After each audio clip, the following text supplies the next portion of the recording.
Hey YouTube. I just wanted to give you some insight as to how to get started in ball pythons, whether you're a beginner or more advanced. Um, when I first started out with ball pythons, like anybody else probably, I used glass aquariums. There's really not much wrong with the glass aquariums. Well, I shouldn't say it that way. If you're keeping like a couple snakes, glass aquariums can do okay. Um, there's some problems with them. Cleaning the glass aquarium, I mean, you risk the possibility of cracking the glass. Keeping the proper humidity in the tank, because you got to use a wire top. Most people are going to want to put a light on it because they keep a glass aquarium in their room, and your room isn't controlled heat and stuff like that, so you're losing the heat from the heat pad. The air in the tank is going to be whatever the air in the room is. So what I would suggest with a glass tank, if you use a 10-gallon tank for a hatchling, you're gonna need a wire top on it, and most people would take like a red heat light and make sure you get a lamp dimmer. You can go to Home Depot or Lowe's and you can pick up just a common lamp dimmer. It's got a little adjustable toggle switch on it where you can you plug it into the light, and then you dim the light down, and what it does is it limits how much light is actually, or how much heat is actually coming out of that lamp. So if you have a heat pad on your tank, you want the light over that heat tape. So you put the heat pad on one side, and you take the lamp and you put it on the top, and then you have a thermostat. You should have a thermostat on your heat pad. Once you get that set to 90, 92 degrees, because you got to come through the bedding and you need a good 90-degree hot spot on one side. Okay? I mean, the snake is really preferring about 88 degrees, but if you shoot about 90 degrees, then you're going to ensure that the snake can regulate his body. Then you dim the lamp on the top so that it's going to control that side of the tank or most of the air at around the 85 degree mark. 80 to 85 degrees. Okay? Which means you might have to take some type of aluminum foil and put it on the top of on the screen top so that it can control the amount of heat that's escaping the tank. Okay, so those are the kind of issues you're going to have. Also, cleaning the tank. All right, because cleanliness for any animal is going to provide the best health. And so you're going to need to clean that tank on a regular basis, whether that's once every 2 weeks, or you could possibly go once a month, but you definitely need at least once a month to clean the tank. And that's going to cause problems, because when you're messing around with a thin glass 10-gallon tank, or even a 20 long, they're glass, and it's easy to crack them. So you're risking that every single time you clean it, because you're gonna bang it accidentally or whatever, and you could crack the glass. All right, so as you become more advanced, you're gonna find that using plastic tubs, shoe boxes or sweater box tubs, or you can order your tubs from Freedom Breeder or Reptile Basics, or Vision. There's quite a number of suppliers out there that have the appropriate size tubs, and you can build your own racks, or you can buy racks that are already made they come with the tubs, and it's so much easier to clean. Okay, ball pythons, they come from Africa.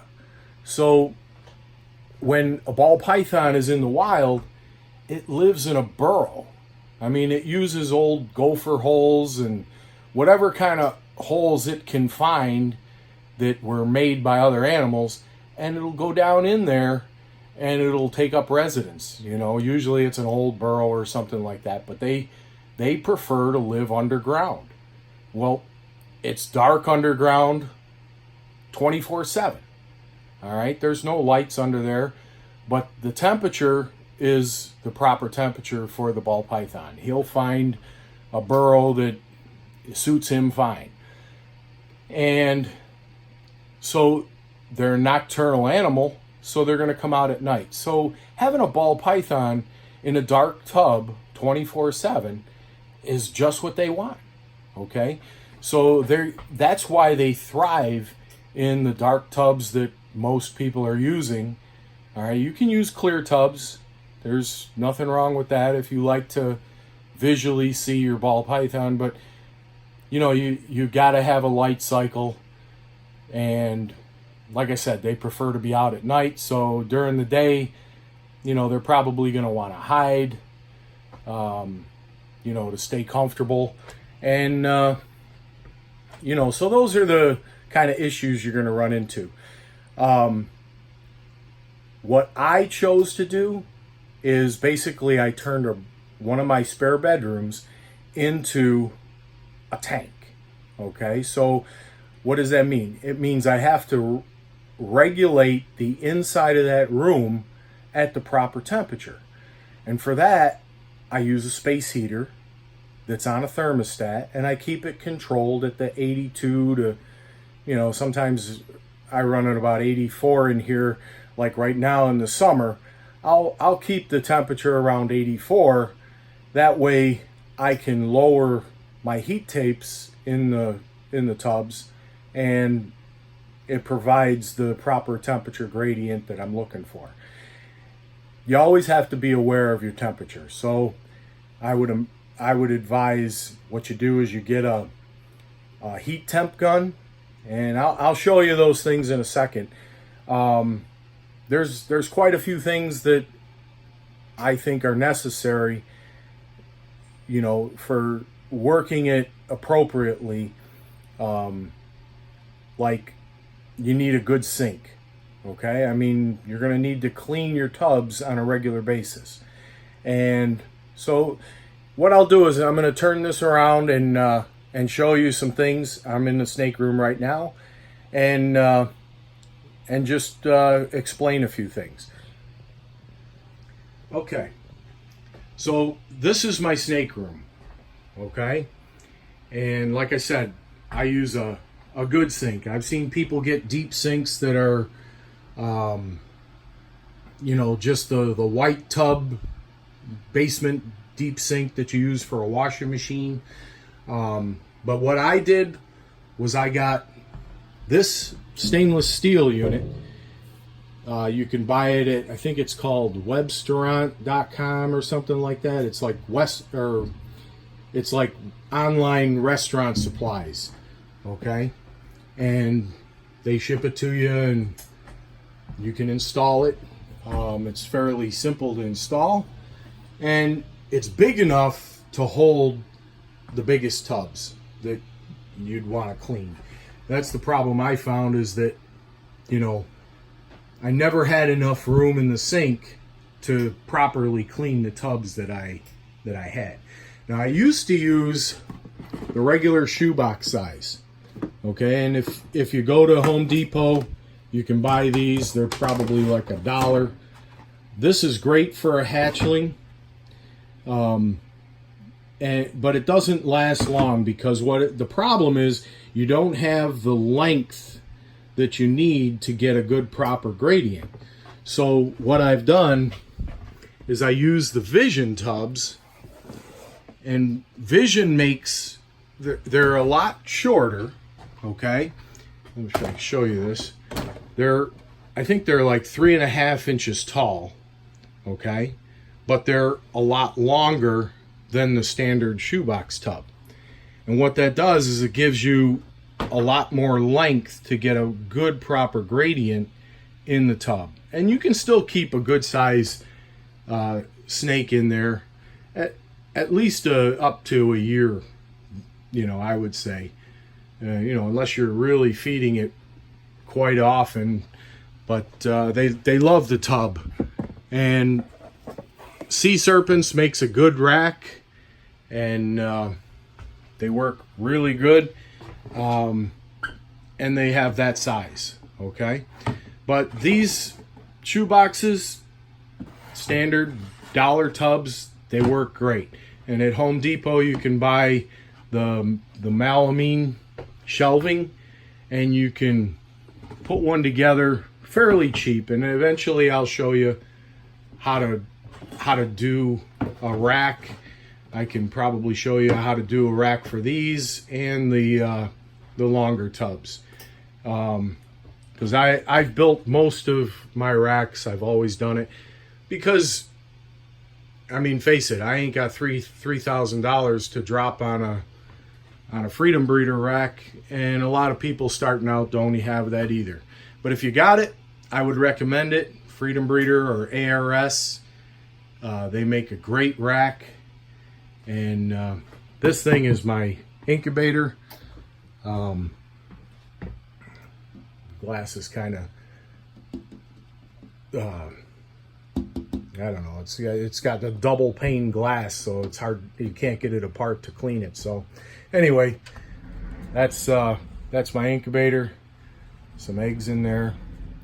I use a Herpstat thermostat on the incubator. I found that's a really good thermostat. I also use the Ranco thermostats. You'll see that according to the way things work for me, going through the tub into the bedding, sometimes, well, when it's colder, I have to run it at 98 on this one just to get a 90-degree hot spot. And you can see they'll regulate their body the way they want it.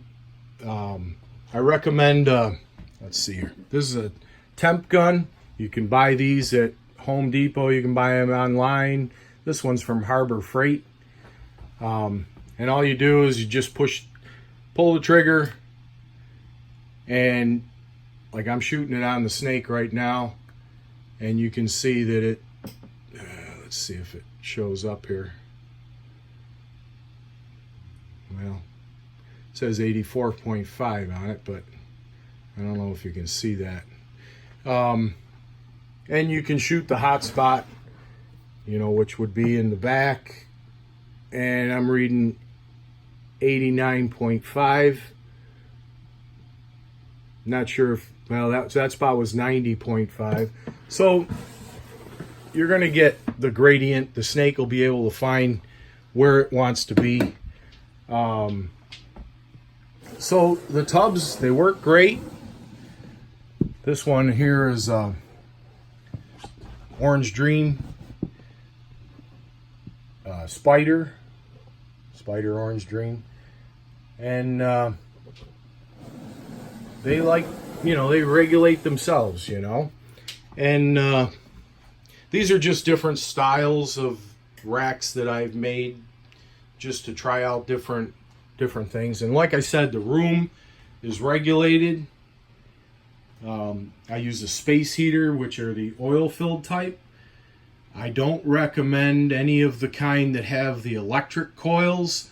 The common space heaters that have either the ceramic or electric coils. I used them years ago. I tried them, and what they cause so much drying out of the air that your humidity, it just totally destroys the humidity in the room. And I control it with, I use Johnson controllers. You can buy these controllers on eBay. Snake people sometimes sell them. and I hang a probe. The probe hangs just in the room, and that controls the temperature, and you can see that reads 84. So it's 84 degrees in here right now. I also keep a small fan somewhere where it's going to circulate the air in the room, and that keeps the inside of the room the ambient temperature that I want.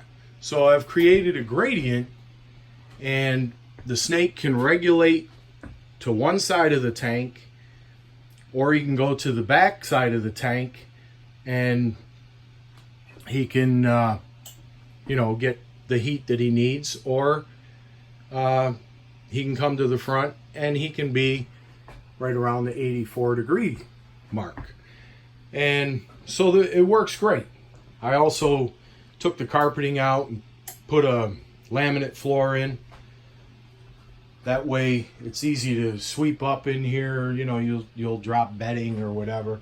And you can use basically, I use what I prefer is the Harlan Teclad